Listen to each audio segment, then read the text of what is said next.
அஸ்ஸலாமு அலைக்கும். நம்முடைய எண்ணம்தான் வாழ்க்கை. நமது வலிமையான எண்ணங்களே நமது வாழ்க்கையை தீர்மானிக்கிறது.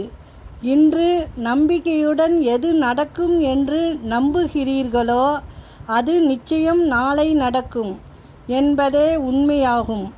நமது வெளித்தோற்றம் எதுவாக இருந்தாலும் நமது இதயத்தில் இரக்க குணம் இருக்குமேயானால் நாமதான் இந்த உலகத்திலேயே மிகவும் அழகான மனிதர்.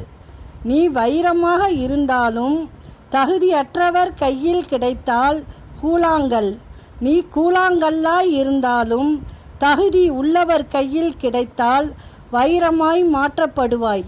உன் மதிப்பு உன்னை மட்டும் சார்ந்தது அல்ல, நீ சேரும் இடத்தையும் சார்ந்ததே. சிலருக்கு நம்மை பிடிக்காமல் போவதற்கு காரணம் நம் குணம் சரியில்லை என்பதனால் இல்லை, அவர்களின் குணத்திற்கு தகுந்தாற்போல் நாம் மாறவில்லை என்பதே உண்மை. அஸ்ஸலாமு அலைக்கும்.